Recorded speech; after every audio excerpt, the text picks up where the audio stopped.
నమస్కారం. ప్రేక్షకులందరికీ శుభోదయం. ఈనాటి శుభయోగం శీర్షికన మంగళవారం సందర్భంగా రాహుకేతు దోష తీవ్రతను తగ్గింపజేసుకోవటానికి ఎలాంటి ప్రత్యేకమైన పరిహారాలు పాటించాలో పరిశీలిద్దాం. జ్యోతిష శాస్త్రపరంగా జాతక చక్రంలో ప్రత్యేకమైన స్థానాలలో రాహుకేతువులు ఉన్నప్పుడు ఆర్థిక, ఆరోగ్య, కుటుంబ సమస్యలు కలుగుతూ ఉంటాయి. వాటి నుంచి బయటపడాలంటే రాహుకేతువులను ప్రసన్నం చేసుకోవాలి. రాహుకేతువులను ప్రసన్నం చేసుకోవాలంటే మంగళవారం దేవాలయంలో ఉన్న జంటనాగుల విగ్రహాల దగ్గరికి వెళ్ళి ఆ విగ్రహాల మీద పాలు పోసి నీళ్లతో కడిగి ఆ విగ్రహాల మీద పసుపు కుంకుమలు చల్లి ఆ విగ్రహాల తోకల దగ్గర జిల్లేడాకులో బెల్లం ముక్క ఉంచి 21 ప్రదక్షిణలు చేయాలి. ఇలా చేస్తే రాహుకేతు దోషాలన్నీ తగ్గిపోతాయి. అలాగే వీలైనప్పుడల్లా పారే నీళ్లలో 4 పీచుతో ఉన్న కొబ్బరికాయలు, కొన్ని బొగ్గులు విడిచిపెట్టడం ద్వారా రాహుగ్రహ దోషాలను తగ్గింపజేసుకోవచ్చు. అలాగే అమావాస్య తిథి ఉన్న రోజు 1 కేజీ నల్ల ద్రాక్ష, తేనె సీసా దానంగా ఇవ్వటం ద్వారా రాహుదోషాలన్నీ తొలగిపోతాయి. రాహువు ప్రభావం పుట్టల మీద ఉంటుంది కాబట్టి వీలైనప్పుడల్లా పుట్ట దగ్గరకు వెళ్ళి పసుపు కుంకుమ చల్లి పాలు పోసి పుట్ట చుట్టూ 4 ప్రదక్షిణలు చేస్తే రాహుగ్రహ దోషాలన్నీ తగ్గింపజేసుకోవచ్చు. అలాగే వీలైనప్పుడు ముల్లంగి దుంపలు దానం ఇవ్వటం ద్వారా రాహుదోషాలన్నీ తగ్గిపోతాయి. అదేవిధంగా కేతు దోషాలు తొలగింపజేసుకోవాలంటే మంగళవారం రోజు నానబెట్టినటువంటి ఉలవలు ఆవుకు ఆహారంగా తినిపించాలి. అలాగే మంగళవారం కుక్కకు రొట్టె ముక్కలు ఆహారంగా వేయటం ద్వారా కూడా కేతుగ్రహ దోషాల నుంచి సులభంగా బయటపడవచ్చు.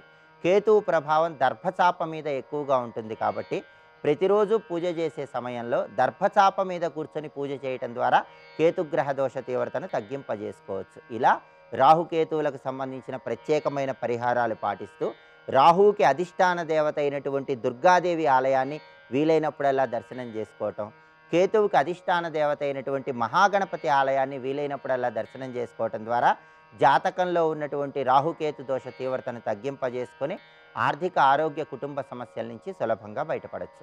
రేపటి శుభయోగం శీర్షికన వినాయక చవితి పర్వదినం సందర్భంగా వినాయకుడిని ఏ విధంగా ఆరాధన చేస్తే విశేషమైన శుభ ఫలితాలు కలుగుతాయో పరిశీలిద్దాం.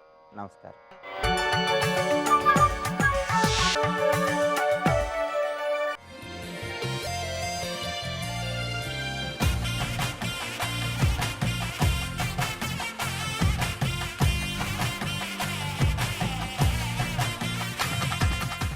అని అమ్మవారికి నమస్కారం చేసే సంపద ఒక్కటుంటే చాలు. త్వద్వందనాని దురితోద్ధరణోద్యతాని మామేవ మాతరనిశం కలయంతు నాణ్యే. అది చెప్తూనే నమోస్తు నాళీక నిభాననాయై, నమోస్తు దుగ్ధోదయ జన్మభూమ్యై, నమోస్తు సోమామృత సోదరాయై అంటూ నమోస్తు నమోస్తు అన్నారు కదా. అది మొదటి ఇక్కడ నమామి. ఎవరికి? సర్వలోకానాం జననీం. ఆ తల్లి సర్వలోక జనని, అబ్ధి సంభవాం. మా కళ్ళ ముందు సముద్రం నుంచి వచ్చింది ఆ తల్లి. శ్రియం ఉన్నిద్ర పద్మాక్షి. తనకు కలిగిన అనుభూతిని రాస్తున్నాడండి. ఆవిడ శ్రీ, ఆవిడ లక్ష్మి. శ్రీ శబ్దానికి ఎన్ని అర్థాలున్నాయో ఒక అర్థం ఆశ్రయించుకున్నది అని అర్థం. ఎవరిని ఆశ్రయించుకున్నది? పరమేశ్వరుని ఆశ్రయించుకున్నది. ఎలా ఆశ్రయించుకుంది అంటే కాంతి సూర్యుని ఆశ్రయించినట్లుగా లక్ష్మి విష్ణువుని ఆశ్రయించుకుంది. ఎక్కడి నుంచో వచ్చి ఆయన దగ్గరికి రాలేదు ఆవిడ. ఆయన నుంచి వచ్చిన శక్తి ఆయన వదలకుండా ఉన్నది కనుక లక్ష్మి ఎప్పుడు విష్ణువుని విడిచిపెట్టదు. ఇది తెలుసుకోవాలి ఇక్కడ. అందుకే రాఘవత్వే భవేత్ సీత రుక్మిణి కృష్ణ జన్మని అన్యేషు చ అవతారేషు విష్ణోరేష అనపాయిని అన్నారు.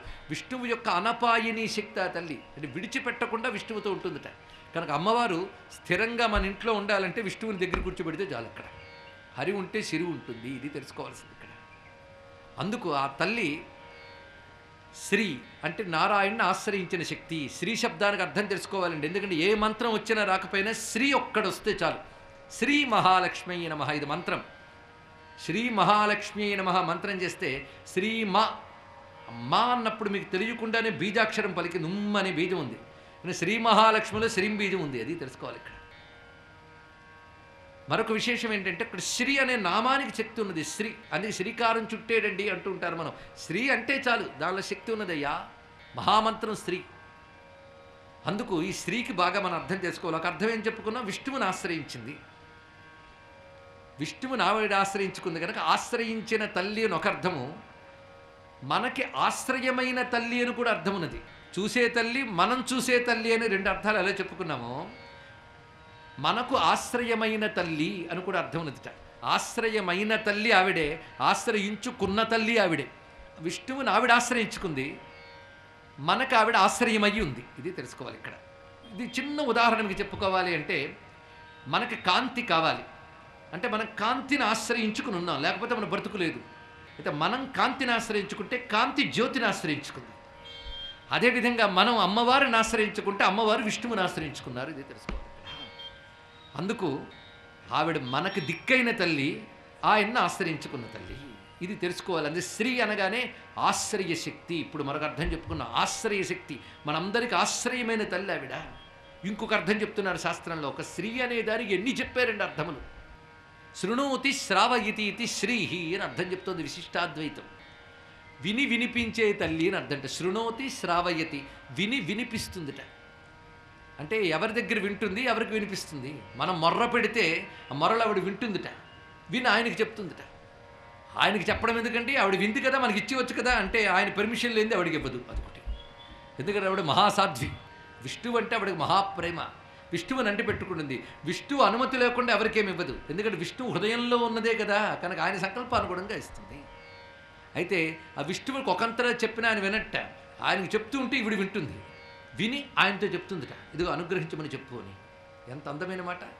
అందుకే శ్రీనాథుడు ఒక గొప్ప మాట అంటాడు. ఓ తల్లి, పరమాత్మ లోకంబున కర్మల ఫలంబులిచ్చినప్పుడు మున్నిడుకుని కాని ఈ జాలడు అన్నాడు. ఎంత అందమైన మాట. మున్నిడుకొని కాని ఈ జాలడు అంటే ప్రకృతిలో పరమేశ్వరుడు చేసే పని ఏమిటయ్యా అంటే ఎవరి కర్మఫలం వారికి ఇస్తాడండి. అదే ఆయన చేసే పని, మరొకటి లేదు. ఈ కర్మఫలం ఇచ్చేటప్పుడు అమ్మవారిని దగ్గర పెట్టుకిస్తాడట. అంటే అర్థం ఏంటి? ప్రకృతి ద్వారానే అన్నీ ఇస్తాడా ప్రకృతి, అమ్మవారు. అందుకే అమ్మవారు లేకపోతే ఆయన ఇవ్వడు.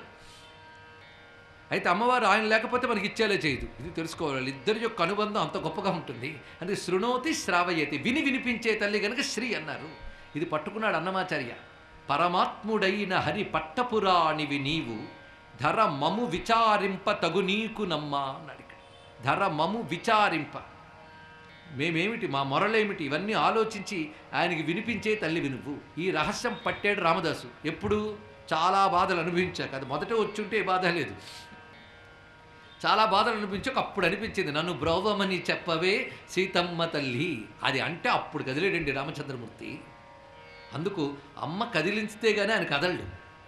అది తెలుసుకుంది ఆ తల్లి. తెలుసుకుని ఈ రావణుడు నశించాలంటే రాముడు తనంత తాను కదలడు కనుక ముందు నేను కదిలి వెళ్ళి అక్కడ కూర్చుంటాను, తర్వాత ఆయన రప్పిస్తాను అనుకుంది ఆ తల్లి. అందుకే రాఘవత్వే భవేత్ సీత. ఆ తల్లి ఇలాగా నారాయణ అనుగ్రహం కావాలంటే అమ్మని దగ్గర పెట్టుకుంటే తొందరగా అయిపోతుంది లోక వ్యవహారం అంతా కూడా. అందుకు శ్రీ అనగాని భావం అంతా గుర్తు రావాలి కనుక అటువంటి శ్రీకి నమస్కారం. అది శ్రియం. ఇది తెలుసుకోవాలి ఇక్కడ. శ్రియం ఉన్నిద్ర పద్మాక్షీం, వికసించిన పద్మములు వంటి నేత్రములు కలది అన్నాడు ఇక్కడ. అంటే ఇంద్రుడికి కనబడుతున్నవి అవి. అలాంటి పద్మాక్షి ఎక్కడుంది? విష్ణువక్షస్థల స్థితాం. ఒక పదం తర్వాత ఒక పదం ఎంత ఔచితీమంతంగా పెట్టాడో చూడండి. అందుకీ స్తోత్రం గొప్ప మంత్రమైంది. పద్మాలయాం పద్మకరాం పద్మపత్ర నిభేక్షణాం వందే పద్మముఖీం దేవీం పద్మనాభప్రియాం అహం. ఆవిడ ఎన్ని పద్మలు చూడండి. మరి ఆయన తక్కువ పద్మనాభప్రియుడు, ఆయన పద్మాక్షుడు. అక్కడ ఈ లక్షణం ఆయనకు ఉన్నది. ఇక్కడ పద్మనాభుడు, ఈవిడ పద్మనాభప్రియ. పద్మనాభుడు అంటే నాభి నుంచి పద్మం వచ్చిందిట. అంతేకాదు, పద్మము అంటే ప్రపంచము, ఇది ఒకటి అర్థం. నాభి అంటే కేంద్రము, ప్రపంచానికి కేంద్రమైన వాడు పద్మనాభుడు. అంటే ఇది కూడా గుర్తించవలసిన ఒక అంశం. అంతేకాదు, పద్మ అనే శబ్దానికి అర్థం ఇప్పుడు చెప్పుకుంటే పద్లు గతవు అనే ధాతువు నుంచి పద్మశబ్దం వచ్చింది. అంటే వ్యాపించున్నది అని అర్థం. ఇక్కడ వ్యాపిస్తుందండి. శక్తి ఒక చోట ఉండదు. ఒక చోట ఉంటే శక్తి కాదు. శక్తి లక్షణమే వ్యాపించడం. రాగి తీగకి కరెంటు తాకిస్తే తీగంతా విద్యుత్ వ్యాపిస్తుంది. శక్తి లక్షణమే వ్యాపించడం. అలాగే జగమంతా వ్యాపించి ఉంది శక్తి గనక ఆ శక్తికి పద్మ అని పేరు. కనుక ప్రపంచమంతా వ్యాపించిన శక్తి పేరు పద్మ. ఆ వ్యాపకత్వానికి అవరోధం లేదు, అలా వ్యాపించి ఉన్నది. అయితే ఎంత వ్యాపించున్నా ఆ వ్యాపించిన దానికి ఒక బంధం ఉందిట. నాభ అంటే నభ్నాతి బంధనం కరోతి, ఇది నాభి అన్నారు ఇక్కడ. బంధించున్నది అని అర్థం నాభ శబ్దానికి. వ్యాపించిన శక్తి బంధించబడి ఉంది. ఎలా అంటే కాంతి అంతా వ్యాపిస్తుంది, కానీ ఆ కాంతి జ్యోతితో బంధింపబడి ఉన్నట్లుగా ఆ పద్మము ఆ నారాయణ్ణి పట్టుకుని ఉంది కనుక ఆ పద్మమైన శక్తిని బంధించి తన దగ్గర పట్టుకున్నాడు. అంటే తనకి కేంద్రంగా చేసుకున్నటువంటి వాడు కనుక పద్మనాభుడు. ఇది ఆలోచించారు ఇక్కడ. పద్మనాభ ప్రియాం అహం.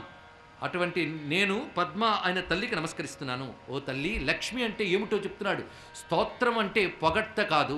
స్తోత్రం అనగా దేవతా జ్ఞానము. ఇది తెలుసుకోండి ఇక్కడ. అదే నేను స్తోత్రం చదివాను కదా ఫలితం లభిస్తుందా అంటే జ్ఞానం తెలిస్తే ఫలితం లభిస్తుంది. ఆ స్తోత్రంలో దేవత యొక్క తత్వాన్ని చెప్తాడు. స్తోత్రానికి ఉండే లక్షణం ముందు తెలుసుకోవాలండి. స్తోత్రం అంటే రూప, గుణ, లీల, మహిమ, తత్వము, ఈ 5 దేంట్లో చెప్తారు, దానికి స్తోత్రం అని పేరు. ఏ దేవతని మీరు స్తుతిస్తున్నారో ఆ దేవత యొక్క రూప, గుణ, లీల, మహిమ, తత్వము వర్ణించబడితే స్తోత్రం. అంటే స్తోత్రానికి అర్థం తెలిస్తే దేవత అర్థమైపోయింది. దేవత అర్థమైతేనే అనుగ్రహం లభిస్తుంది. ఇది తెలుసుకోవాలి. కానీ స్తోత్రంలో ఉన్నటువంటి భావంగానే తెలుసుకున్నామా అప్పుడు అమ్మవారు కనిపిస్తారు. అది త్వం సిద్ధిస్త్వం స్వధా స్వాహ త్వం సుధా లోకపావని సంధ్యా రాత్రి ప్రభాభూతిర్మేధా శ్రద్ధ సరస్వతి లక్ష్మి అంటే ఇది తెలుసుకోవాలి. త్వం సిద్ధి త్వం స్వధా స్వాహ త్వం సుధా లోకపావని. అమ్మా నువ్వు సిద్ధివి, నువ్వు స్వధాదేవివి, నువ్వు స్వాహాదేవివి, నువ్వు సుధవు. సుధవు అంటే అమృతం. అంటే లక్ష్మీదేవి వచ్చేక అమృతం కాదు, లక్ష్మీయే అమృతము అన్నారు. ఎంత అందమైన మాట ఇక్కడ. స్వస్తి. నమస్తేస్తు మహామాయే శ్రీపీఠే సురపూజితే శంఖచక్ర గదాహస్తే మహాలక్ష్మి నమోస్తుతే. శంఖచక్ర గదాహస్తే మహాలక్ష్మి నమోస్తుతే. మహాలక్ష్మి నమోస్తుతే.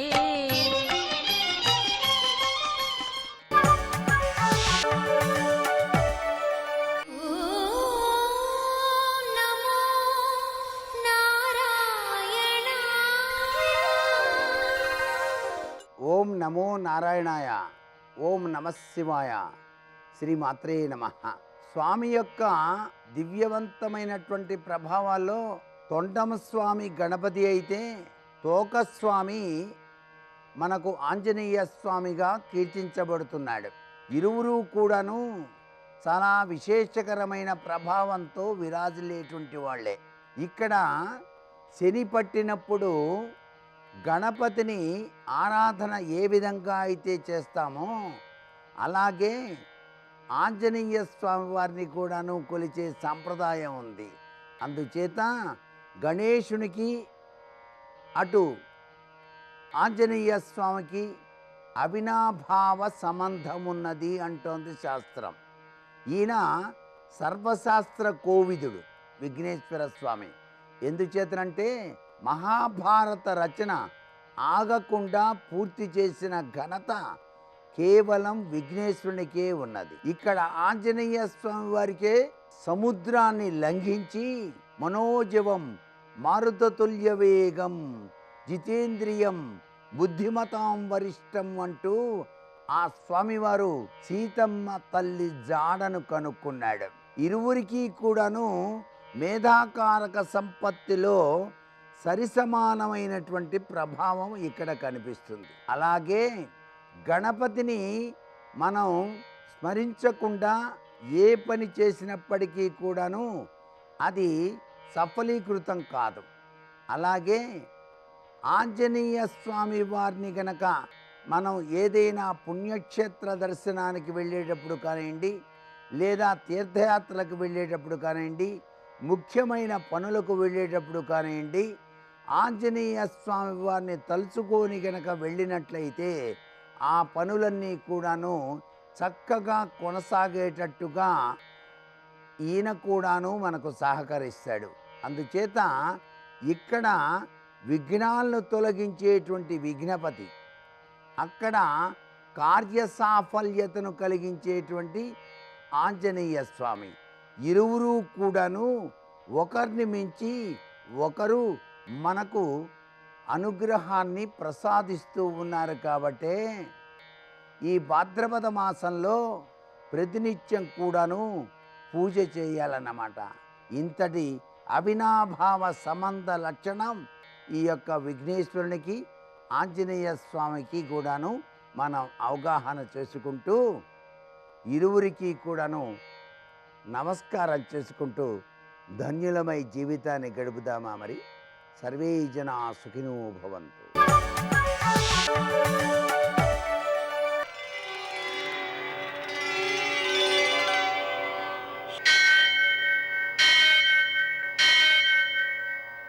సహస్రశీరుషం దేవం విశ్వాక్షం విశ్వశంభువం విశ్వం నారాయణం దేవమక్షరం పరమం పదం విశ్వతః పరమాం నిత్యం విశ్వం నారాయణగుం హరిం విశ్వమేవేదం పురుషస్తద్విశ్వముపజీవతి పదిం విశ్వస్యాత్మేశ్వరగుం శాశ్వతగుం శివమచ్యుతం నారాయణం మహాజ్ఞేయం విశ్వాత్మానం పరాయణం.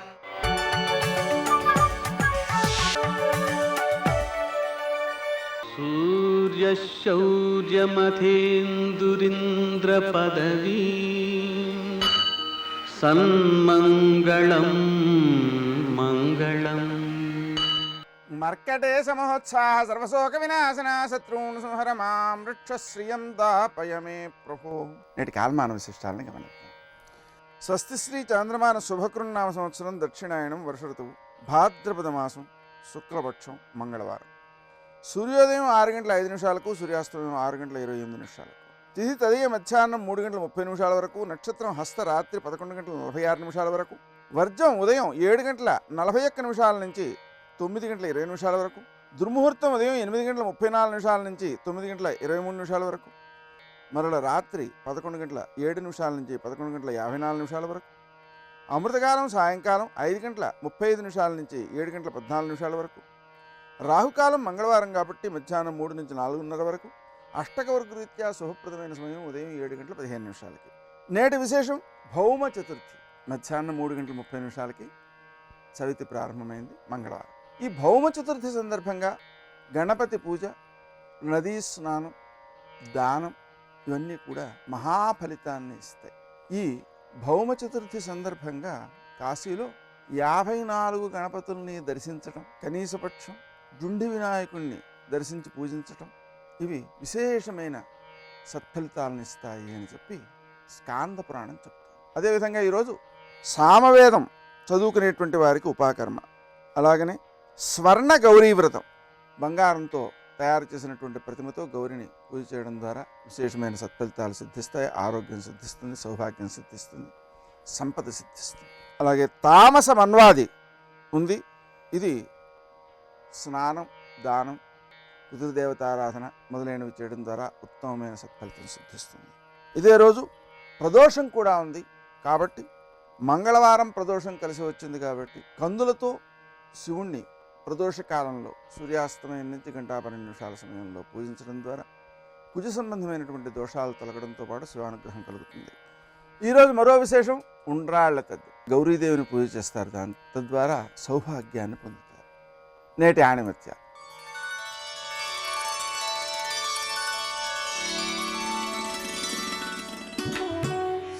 జీవితం ఎప్పుడూ సవాళ్ళనే విసురుతుంది.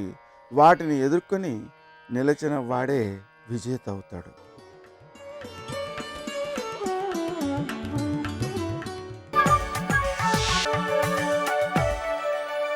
జయ జయ జయ జయ జయ శ్రీ హనుమా, జయ జయ జయ జయ ప్రభుదయ గనుమా. జయ జయ జయ జయ జయ శ్రీ హనుమా, జయ జయ జయ జయ ప్రభుదయ గనుమా. యుద్ధకాండలో బ్రహ్మాస్త్ర ప్రభావానికి కొన్ని కోట్ల మంది వానరులు రామలక్ష్మణులు కూడా పడిపోయారు. మృత సంజీవని తీసుకొచ్చి బ్రతికించిన వారు స్వామి హనుమ. చిట్ట చివర 14 సంవత్సరాలు పూర్తయిపోయిన తర్వాత నా అన్నగారు రామచంద్రమూర్తి కనపడకపోతే నేను సరయూ నదీ ప్రవేశం చేసి శరీరం విడిచిపెడతానని ప్రతిజ్ఞ చేసినటువంటి భరతుడికి రాముడు పుష్పక విమానంలో వచ్చేస్తున్నాడు, పుష్యమీ నక్షత్రంలో దర్శనమిస్తానని చెప్పి క్షేమవార్త చెప్పి మళ్ళీ భరతుడు బ్రతకడానికి కారణమైన వారు స్వామి హనుమ. హనుమ ఎక్కడ కనపడితే అక్కడ చచ్చిపోయేవాళ్ళు బ్రతుకుతారు. అది ఆయన యొక్క శీలంలో ఉన్న సౌందర్యం. అదే సమయంలో మీరు హనుమ విషయంలో గొప్ప విషయాన్ని గమనించాలి. ఆయన అంత శక్తివంతుడయ్యుండి, అంత వేగంగా వెళ్ళగలిగిన శరీరం ఉండి, అంత బుద్ధి, అంత పాండిత్యం ఉండి, నా కొరకోని ఆయన చేసుకున్నది ఒక్క పని ఉండదు. ఆయన ఏది చేసినా లోకం కొరకు చేస్తారు తప్ప నా కొరకు నేను చేసుకుంటున్నానని ఆయన చేసుకున్నది పెళ్ళి కూడా లేదు. సువర్చలా సహిత హనుమ అంటాం. సువర్చలని ఆయన ఎందుకు వివాహం చేసుకున్నారో తెలుసా? సువర్చల ప్రతిజ్ఞ చేసింది, కామంతో నన్ను తాకకుండా, యజ్ఞయాగాది క్రతువులు చెయ్యడానికి గృహస్థాశ్రమంలో పక్కన భార్య ఉండాలి కనుక, ఎడం భుజం మీద ఉత్తరీయం వేసుకోవాలి అంటే భార్య ఉండాలి కాబట్టి ధర్మపత్నిగా మాత్రమే స్వీకరించి మనసునందు ఎప్పుడూ కామము పటమరించినటువంటి పురుషుడు ఎవరైనా ఉంటే ఆయనని వివాహం చేసుకుని భార్యనై ధర్మపత్నిగా నిలబడతానంది. అటువంటి వారు హనుమ ఒక్కరే. ఆయన మనసులో కామమునకు చోటు ఉండదు, రాముడికే చోటు. అందుకే హనుమ సువర్చల కోర్కె తీర్చడానికి సువర్చల కళ్యాణం అని సువర్చలని వివాహం చేసుకున్నారు. అటువంటి త్యాగమూర్తి నా కోసమని చేసుకున్నది ఉండదు. అందుకే విద్యాధరులు, మహర్షులు, గంధర్వులు, యక్షులు, కిన్నెరులు, కింపురుషులు అందరూ ఆకాశంలో నిలబడి ఆయనకి కితాబిచ్చారు. రామార్థం వానరార్థం చ చికీర్షం కర్మదుష్కరం సముద్రస్య పరంపారం దుష్ప్రాపం ప్రాప్తుమిచ్చతి. ఆయన కొరక ఈ 100 యోజనముల సముద్రాన్ని దాటి వెళ్ళడం ఎవరైనా సత్కారం చేస్తారనా, ఎవరైనా సన్మానం చేస్తారనా, ఓ బిరుదిస్తారనా, లేకపోతే తాంబూలం ఇస్తారనా, దేనికోసం కాదు. నాకు ఈ శక్తి ఉంది, నేను ఒకరికి ఉపయోగపడాలి, అంతే ఆయన జీవితం. అందుకే హనుమ ఉపాసన చేసిన వాడెవరో వాడు 10 మందికి ఉపకారం చెయ్యాలనేటటువంటి లక్షణం మనసులో ప్రచోదనమయ్యేటటువంటి వాడిగా బ్రతికి కీర్తి సంపాదించుకుంటాడు. కీర్తి శరీరుడై ఎప్పటికీ నిలబడిపోతాడు.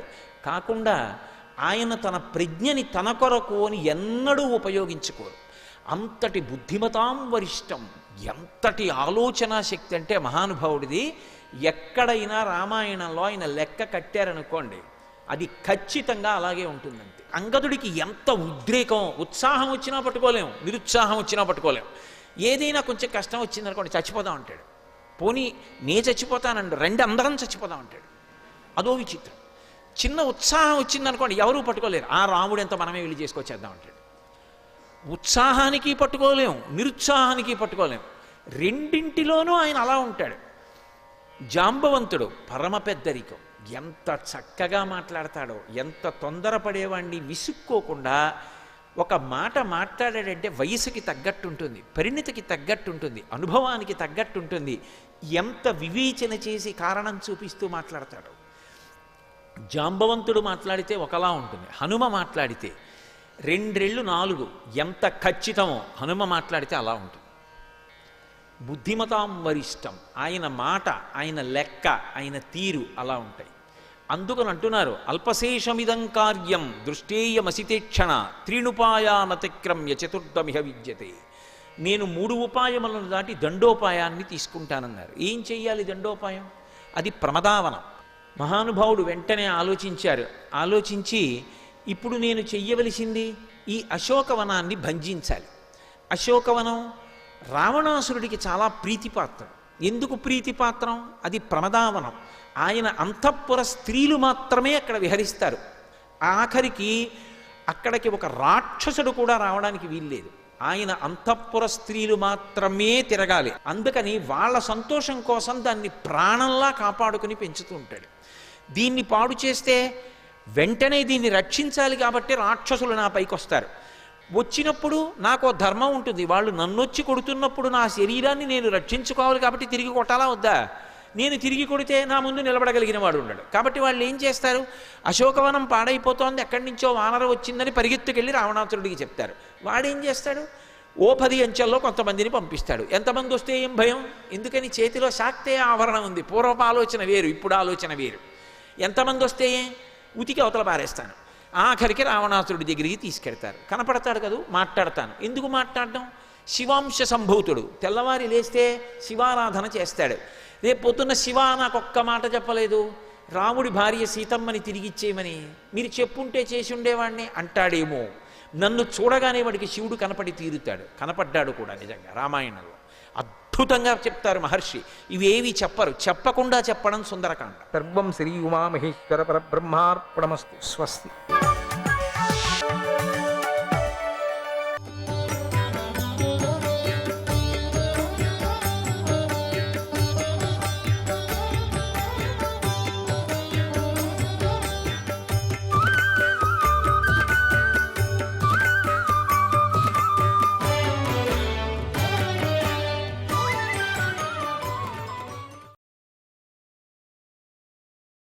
పాండవులు పరిశుద్ధమైన కోర్కెలు గలవారు.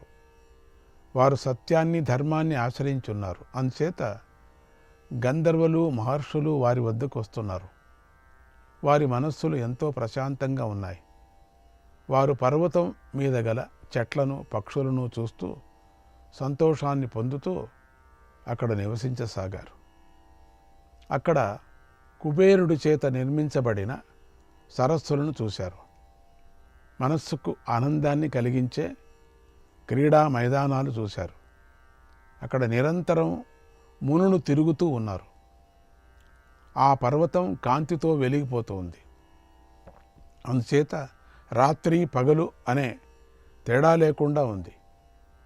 పాండవులు అక్కడ సూర్యభగవానుడు ఉదయించటాన్ని అస్తమించటాన్ని కూడా చూశారు. ఒకే పర్వతం మీద వారు అలా అర్జునుడి రాకకు ఎదురు చూశారు. అర్జునుడు అస్త్ర విద్యను నేర్చుకొని వచ్చినప్పుడు మనం సంతోషంగా ఆహ్వానం పలకాలి అనే ఆశలు పెట్టుకున్నారు. ఒక్కొక్కటిగా వాళ్ళు అనుకున్నారు, మనం ఇట్లా చేయాలా అట్లా చేయాలా అని. నిత్యకర్మలు శ్రద్ధగా ఆచరించారు. వారున్నటువంటి కొండ మీద చిత్ర విచిత్రాలైన అడవులను చూశారు. అర్జునునే తలుచుకుంటూ జీవిస్తున్న ఆ పాండవులకు ఒక్కొక్క రాత్రి ఒక్కొక్క పగలు ఒక్కొక్క సంవత్సరంలాగా అనిపించింది. ఆనాడు దౌమ్య మహర్షి అనుమతితో అర్జునుడు మునివేషాన్ని ధరించి తపస్సు చేసుకోవటానికి వెళ్ళినప్పటి నుంచి వారి మనస్సులలో సంతోషం లేదు. వారి మనస్సంతా అర్జునుడిపైనే ఉంది. అలా ఎదురు చూస్తున్న వారికి అతి కష్టం మీద 1 నెల గడిచింది. అటు స్వర్గంలో అర్జునుడు ఇంద్రదేవుడి నుండి ఆగ్నేయము, వారుణము, సౌమ్యము, వాయువ్యము, వైష్ణవము, పాశుపతము, ఐంద్రము, బ్రాహ్మము, పారమేష్ట్యము, యమ, బ్రహ్మ, సూర్య, త్వష్ట, కుబేరులకు చెందిన దివ్యాస్త్రాలను పొందాడు. ఇంద్రుడికి నమస్కారం చేసి ప్రదక్షిణలు చేసి ఆయన అనుమతిని పొందాడు. తర్వాత ఎంతో సంతోషంతో స్వర్గం నుండి బయలుదేరాడు. శ్రీకృష్ణాయ పరమాత్మనే నమః. 165వ అధ్యాయం. అర్జునుడి కోసమని పాండవులు గంధమాదన పర్వతం మీద నివసిస్తున్నారు. ఒక రోజున వారికి ఆకాశంలో ఇంద్రుడి రథం మెరిసిపోతూ కనిపించింది. అర్జునుని కోసం ఎదురు చూస్తూ అర్జునుడనే తలుచుకుంటూ ఉన్న వారికి ఆ రథాన్ని చూసి ఎంతో సంతోషం కలిగింది. ఆ ఇంద్రరథాన్ని మాతలి నడుపుతున్నాడు. అది ఆకాశంలో వెలుగులతో ప్రకాశిస్తుంది. మబ్బుల మధ్యలో గొప్ప తోకచుక్కలాగా ఉంది. పొగలేని అగ్నిజ్వాలల్లాగా ప్రకాశిస్తూ ఉంది. దివ్యకాంతితో వెలిగిపోతూ ఉంది. అందులో అర్జునుడు ఉన్నాడు. అతడు ఇంద్రుడితో సమానంగా వెలిగిపోతున్నాడు. కిరీటము, పూలదండలు, ఆభరణాలతో ప్రకాశిస్తున్నాడు. అలా అర్జునుడు గంధమాదన పర్వతానికి చేరుకున్నాడు. అతడు రథం నుండి దిగి ముందుకు దౌమ్య మహర్షికి నమస్కారం చేశాడు. దిగాడు. ధర్మరాజు సోదరులు ద్రౌపది అర్జునుడిని చూశారు.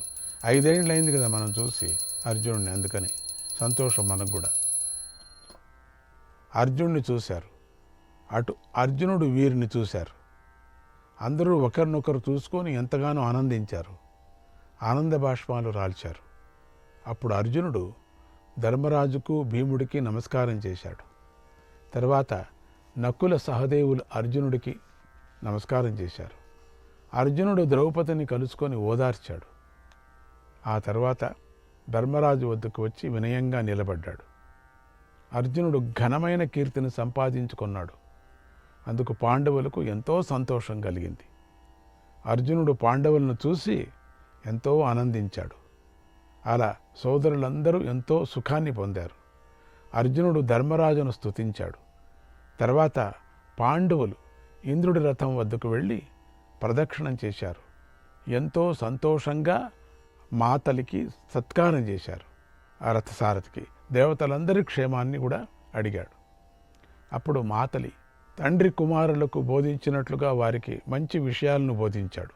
అంటే ఆయన చాలా పెద్ద మనిషి, చాలా చాలా పూర్వం ఆయన పాండవులకు అభినందించాడు. మళ్ళీ ఆ రథం మీద స్వర్గానికి వెళ్ళాడు. మాతలి వెళ్ళిన తర్వాత అర్జునుడు తనకు ఇంద్రుడిచ్చిన ఆభరణాలను తన మెడలో నుంచి తీసి ద్రౌపదికి ఇచ్చాడు. తర్వాత పాండవులు విప్రులు మధ్యలో అర్జునుడు కూర్చొని జరిగిన కథంతా చెప్పాడు. ఇంద్రుడు, వాయుదేవుడు, పరమేశ్వరుడి వద్ద పొందిన అస్త్రాల గురించి చెప్పాడు. నేను మంచి ప్రవర్తనను, ఏకాగ్రతను కలిగి ఉన్నాను అని ఇంద్రుడు, దేవతలు నా విషయంలో ఎంతో సంతోషించారు అని తన ఆచరణ గురించి సూక్ష్మంగా కూడా చెప్పాడు. అలా ఆ రోజంతా పాండవులకు పండుగలాగా కూడా గడిచింది. మంచి మంచి పండ్లు తిన్నట్టుగా పండుగలాగా గడిచింది. అర్జునుడు ఆ రాత్రికి నకుల సహదేవులతో కలిసి ఆశ్రమంలో ప్రశాంతంగా నిద్రపోయాడు. శ్రీకృష్ణాయ పరమాత్మనే నమః. 166వ అధ్యాయం. ఆ రాత్రి గడిచి తెల్లవారింది. సోదరులతో కలిసి అర్జునుడు నిత్యకర్మలను ఆచరించి ధర్మరాజుకు నమస్కారం చేశాడు.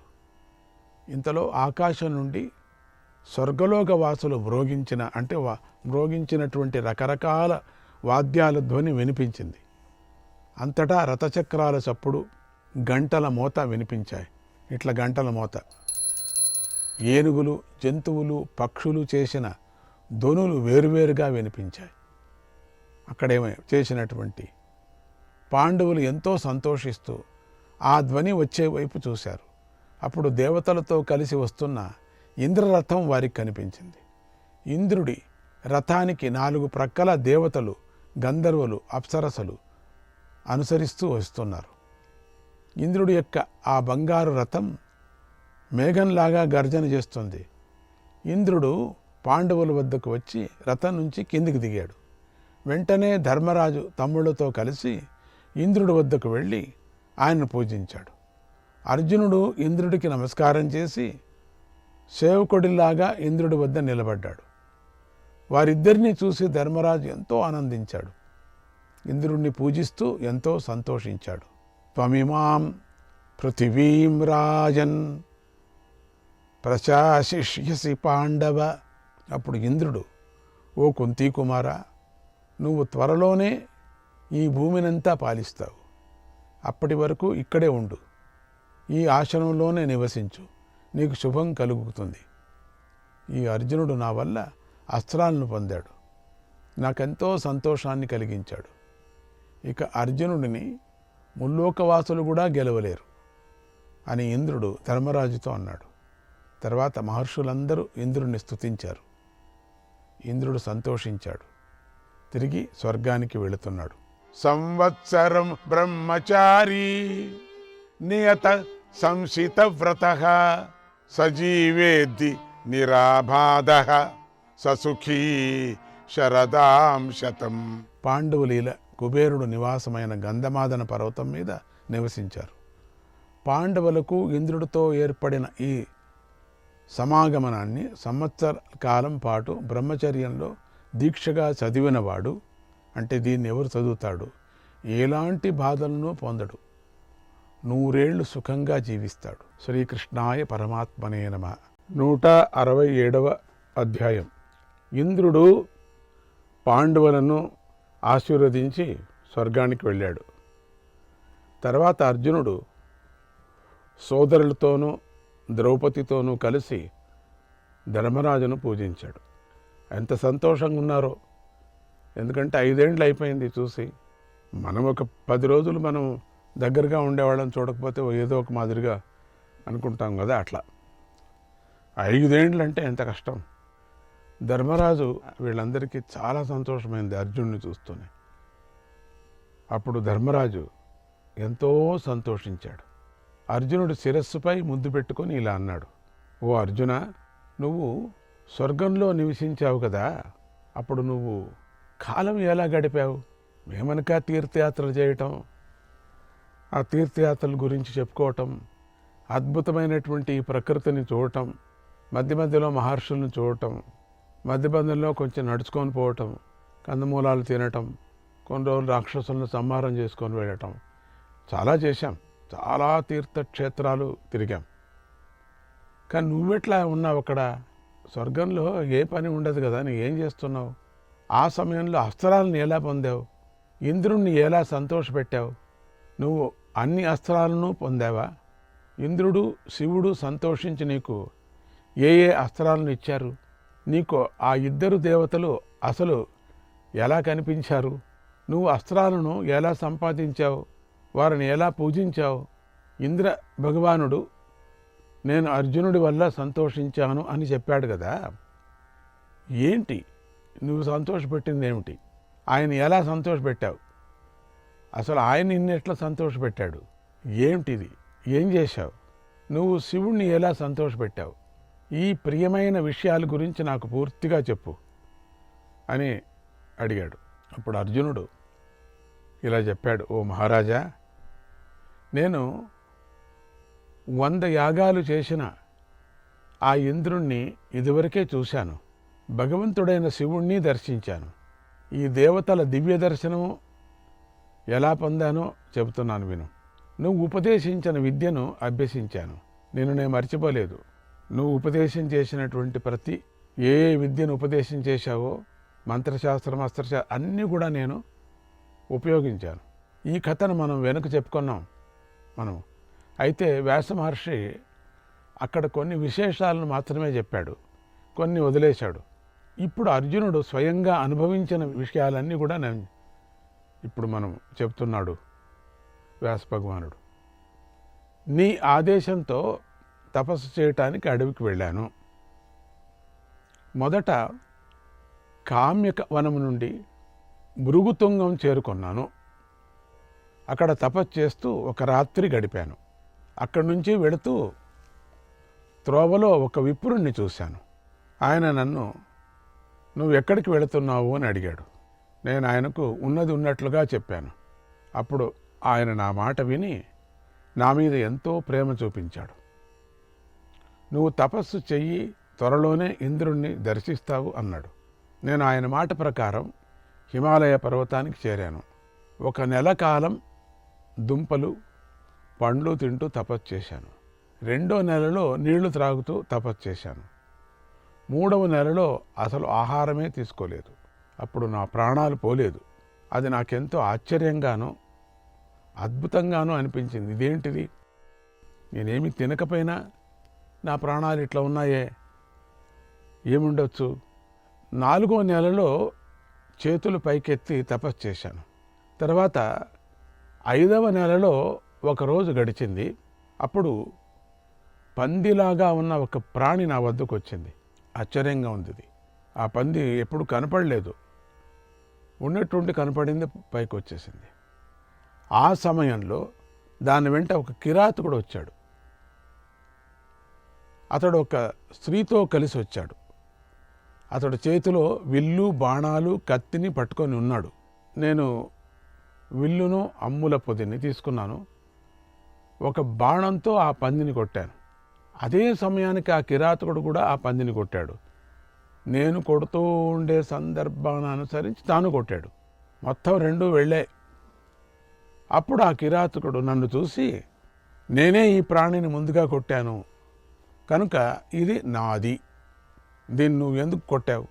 అలా కొట్టకూడదని నీకు తెలియదా? ఇది వేట యొక్క నియమం. ఎవరు ముందు బాణం పడిందో వాళ్ళదే ఇది. 1 సెకండు నీది లేటుగా పడింది, నీది కాదది, నాదే ముందు. ఈ నియమాన్ని నువ్వు గర్వంతో విడిచిపెట్టావు కనుక నా పదునైన బాణాలతో నీ గర్వాన్ని ఇప్పుడే అణిచేస్తాను, చూస్తూ ఉండు అన్నాడు ఆ కిరాతకుడు. నీది అంటున్నావు, ఈ పంది నీది కాదు, ఈ పంది నాది, నేను కొట్టాను. వెంటనే యుద్ధం ప్రారంభించేశాడు ఆ కిరాతకుడు. కొండపై వాన కురిసినట్లుగా పెద్ద పెద్ద బాణాలతో ఆ కిరాతకుడు నన్ను ముంచేశాడు. నాకు చాలా ఆశ్చర్యమైంది, భయమైంది. నేను కూడా అతన్ని బాణవర్షంతో కుప్పేశాను. మంటలు కక్కే బాణాలతో నేను అతన్ని గాయపరిచాను కూడా బాగా. అప్పుడు అతడి ఆకారం 100,000, 1000 శరీరాలుగా వృద్ధి చెందింది. చూస్తూ ఉండగానే అతని యొక్క విచిత్రమైనటువంటి శరీరం, రూపం కనపడింది. అతడి ఆ శరీరాలను నేను బాణాలను ప్రయోగించి కొట్టాను. ఎన్ని శరీరాలు కనపడ్డాయో అంతలోనే ఆ శరీరాలన్నీ ఒకటైపోయాయి, మళ్ళీ ఒకటిగా కనిపించాయి. ఇది విశేషం. అప్పుడు వ్యాస మహర్షి ఆయా పాత్ర నోటి నుండే సత్యాన్ని తెలుపుతున్నాడు. అంటే ఎవరెవరికి ఎక్కడెక్కడ ఏమేమి జరిగిందో వాళ్లే చెప్తున్నారు. ఇంతవరకు చెప్పింది అయ్యింది చెప్తా అని చెప్పాడు, ఇప్పుడు ఆ పాత్రలతోనే చెప్పిస్తున్నాడు. అది విశేషం. మహాభారతం అంటే అది విశేషం. ప్రతి పాత్రలతో ఎట్లా బోధన చేయిస్తున్నాడో అదేవిధంగా ప్రతి పాత్రతో వాళ్ళకు అనుభవం ఇచ్చినటువంటిది చెప్తున్నారు. మళ్ళీ నేను వాడిని బాణాలతో గాయపరిచాను. అతని పెద్ద తలకాయ అణువంత అయిపోయింది, ఆ అణువు మళ్ళీ పెద్దదైపోయింది, పెద్ద ఆకారం మళ్ళీ అణువంత తలతో ఒకటిగా అయిపోయింది, గుండ్రంగా అయిపోయింది. ఏమో మాయ ఇది. కానీ నేను ఎన్నో మాయలు చూశాను, ఇది దైవమాయలాగా ఉంది, రాక్షస మాయలాగా కాదు. ఇది విచిత్రంగా ఉంది. ఈ మాయ భయంకరంగా అనిపించటం లేదు. రాక్షస మాయ అయితే భయంకరంగా అనిపిస్తుంది. తర్వాత చివరికి ఏమైపోయింది, ఒకటే రూపం ధరించి ఆ కిరాతుడు ఏం చేశాడు, యుద్ధం చేశాడు. ఇక అతడిని బాణాలతో గెలవడం సాధ్యం కాదని వాయువ్యాస్త్రాన్ని ప్రయోగించాను. ఇక నా దగ్గర ఉండేది వాయువ్యాస్త్రం. అతనికి ఏమీ కాలేదు నేను ప్రయోగిస్తే. మామూలుగా ఒకవేళ మాయావులైతే ఏమైనా అయ్యేది, ఏం కాలే. ఆ అస్త్రంతో నేను అతడిని, నా దగ్గర ఉండే భయంకరమైన అస్త్రం అది, నేను వధించలేకపోయా.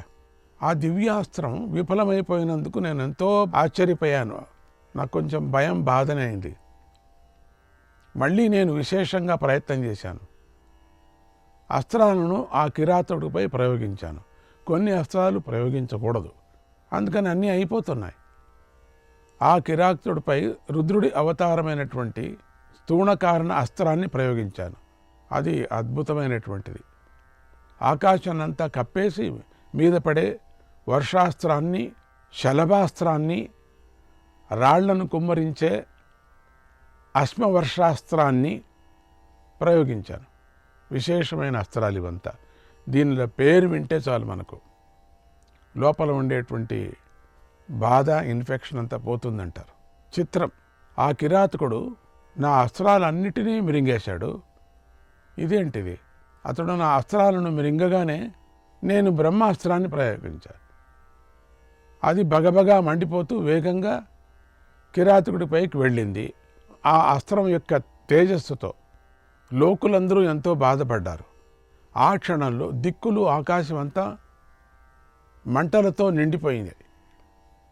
నేను ప్రయోగించిన బ్రహ్మాస్త్రం అతడి వద్దకు చేరింది. అతడి యొక్క తేజస్సు వలన క్షణాల్లో శాంతించేసింది. అది భయంకరంగా వెళ్ళిన అస్త్రం, అది బ్రహ్మాస్త్రము. ఆ కిరాతకుడి దగ్గరికి వెళ్ళే లోపల శాంతించేసింది. అలా గొప్పదైన బ్రహ్మాస్త్రం కూడా నశించేసరికి అప్పుడు నాకు ఎంతో భయం కలిగింది. నేను అంతవరకు నాకు భయం కలగలేదు, ఆశ్చర్యమే అయింది. కానీ నేను విల్లును, అమ్ముల పొదలను తీసుకొని వెంటనే అతన్ని కొట్టాను. అప్పుడు ఆ కిరాతకుడు వాటిని కూడా మింగేశాడు. వచ్చినటువంటి బాణాలంతా మింగేస్తున్నాడు. నా అస్త్రాలన్నీ నశించాయి, నా ఆయుధాలన్నీ మిరింగేశాడు. నేను కొడుతూ ఉంటే తాను మింగేస్తున్నాడు, నేను కొడుతూ ఉంటే మింగేస్తున్నాడు. తర్వాత నాకు ఆ కిరాతకుడికి గొప్పగా ఇక ముష్టి యుద్ధానికి ప్రారంభం చేశా చేతులతో. నేను అతన్ని పిడికిళ్లతో గుద్దులు గుద్దాను బాగా. అతన్ని ఓడించడానికి ఎంతో ప్రయత్నం చేశాను. భీమా అన్నయ్య నాకు కొన్ని నేర్పించాడు కదా నాకు పట్టు, అవన్నీ వేశా. కానీ అలసిపోయి నేల మీద పడ్డా. నా పట్టులు గిట్టులు ఏమీ పనికిరాకపోయింది. వాళ్ళంతా చితకబాదాడు, బాగా బాదాడు. అటువంటి అద్భుతమైన వ్యక్తి నేను ఇంతవరకు చూడలేదు. శ్రీకృష్ణాయ పరమాత్మనే నమః.